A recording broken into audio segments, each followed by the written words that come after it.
नमस्कार मंडळी. श्रावण आला की वातावरणातच काहीतरी बदल झाल्यासारखंच वाटतं. हिरवागार निसर्ग, मंद पाऊस, मंदिरातील घंटानाद, उपवास, पूजापाठ, मंत्रजप या सगळ्याचा आपल्या मनावरही काही परिणाम होत असेल का? श्रावण हा केवळ धार्मिक परंपरेचा महिना आहे, की आपल्या मनाला थोडं समजून घेण्याची, शांतपणे विचार करण्याची आणि स्वतःकडं पाहण्याची एक संधी आहे बरं? हिरव्या पानात, पावसात, रानवाऱ्यात निसर्गाशी नाते जोडावे. धावपळीच्या या जीवनातून काही क्षण स्वतःसाठी काढावे. चला, आज आपण श्रावणातील काही परंपरा आणि मानसशास्त्रातील काही संकल्पना यांची सांगड घालूया. आज आपण श्रावणाकडं थोड्या वेगळ्या नजरेनं पाहूया. श्रावण म्हटलं की अनेकांच्या मनात पहिली गोष्ट येते ती म्हणजे उपवास. उपवासाला धार्मिक आणि आध्यात्मिक अर्थ आहे.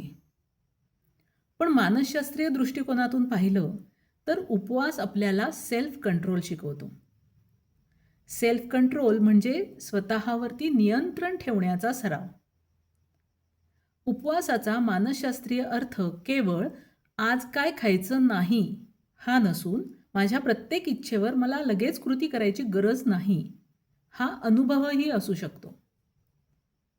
श्रद्धा मनाला आधार देण्यासाठी असते, अपराधी बनवण्यासाठी नाही.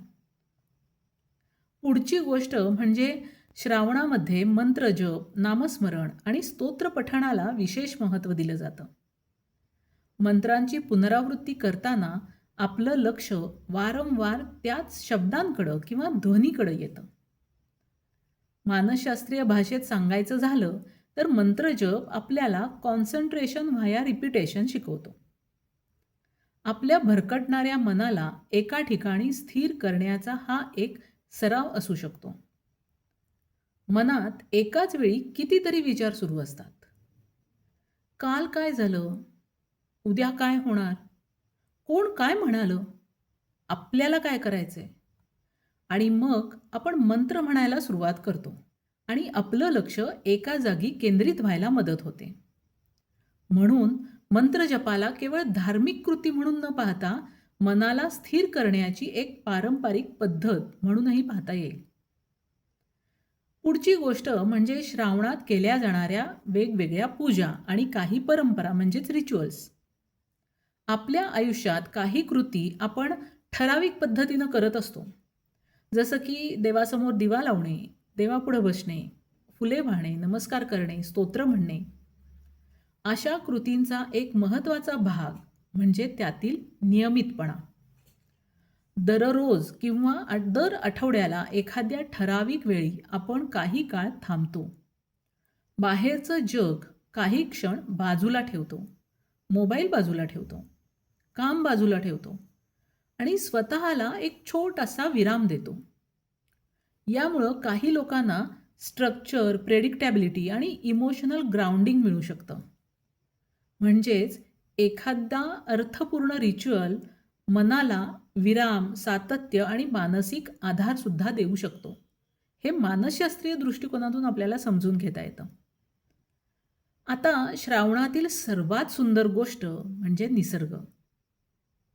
पावसाने न्हाऊन निघालेली हिरवीगार झाडं, सुंदर हिरवळ, थंड हवा, ढग, पावसाच्या पाण्याचा आवाज.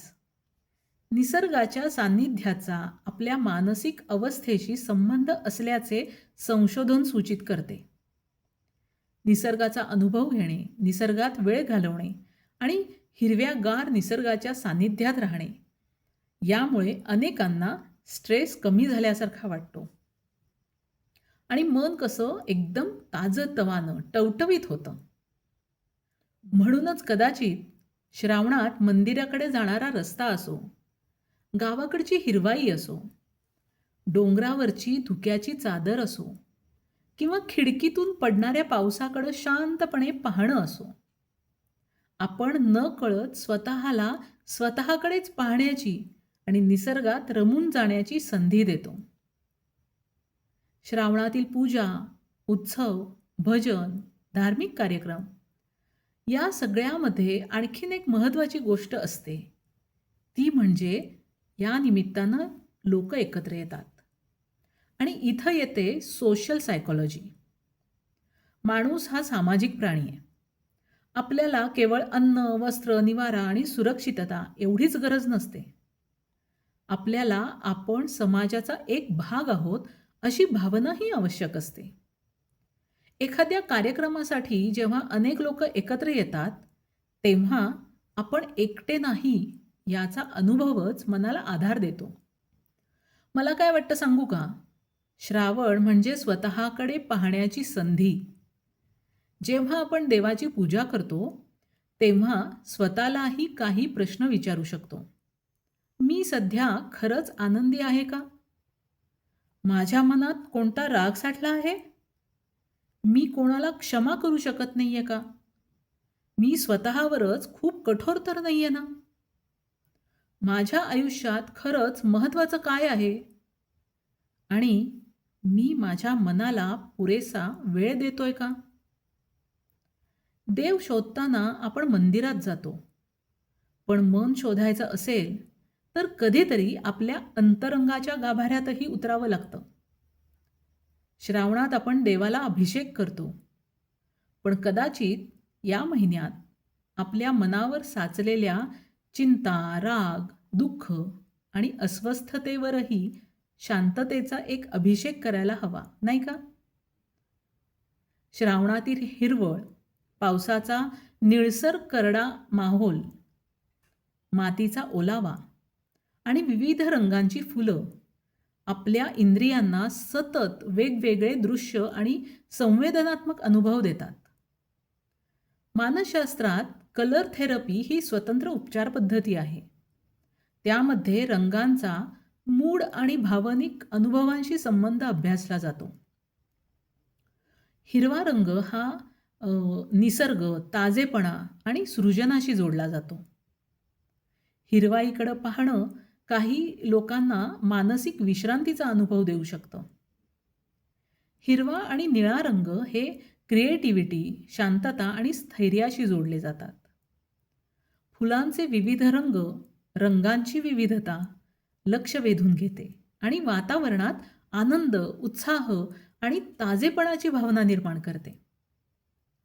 श्रावण हा जणू निसर्गानं तयार केलेला एक मल्टीसेन्सरी अनुभव आहे. हिरवा रंग डोळ्यांना, पावसाचा नाद कानांना, मातीचा सुगंध नाकाला आणि ओलावा त्वचेला जाणवतो.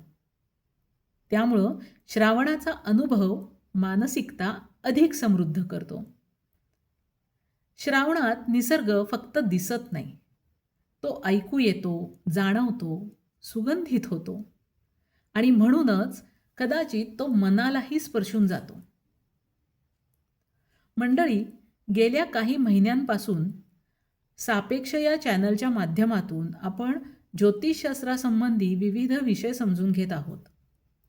यापुढं ज्योतिषशास्त्रासोबतच आपल्या दैनंदिन जीवनात अनुभवाला येणाऱ्या मानसशास्त्राच्या विविध पैलूंवरही आपण चर्चा करणार आहोत.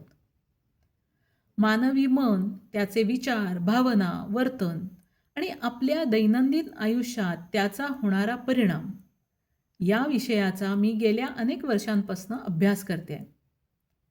या अभ्यासामधून मला जाणवलेले काही वेगळे आणि विचार करायला लावणारे मुद्दे ह्याच्या पुढच्या व्हिडिओमधून तुमच्यासमोर मांडण्याचा मी प्रयत्न करेन. आणि मला आशा आहे की या नव्या विषयालाही तुम्ही नेहमीप्रमाणेच मनापासून प्रतिसाद द्याल. तुम्हाला मानसशास्त्राशी संबंधित एखादा विषय जाणून घ्यायचा असेल किंवा सापेक्षच्या माध्यमातून मी करत असलेल्या कामाबद्दल काही जाणून घ्यायचे असेल तर कमेंटमध्ये नक्की सांगा. आणि हो, सापेक्ष चॅनलला सबस्क्राईब करायला विसरू नका. फॉलो करा आणि बेल आयकॉनवर क्लिक करा, जेणेकरून येणाऱ्या प्रत्येक नवीन व्हिडिओची माहिती तुम्हाला वेळेवर मिळेल. हा व्हिडिओ तुम्हाला आवडला असेल तर तो तुमच्या मित्रमैत्रिणींमध्ये, नातेवाईकांमध्ये आणि परिचितांमध्ये नक्की शेअर करा. तुमचा सहभाग आणि तुमचा प्रतिसाद हीच सापेक्षच्या पुढच्या प्रवासाची प्रेरणा ठरणार आहे. पुन्हा भेटूया एका नवीन विषयासह. तोपर्यंत धन्यवाद.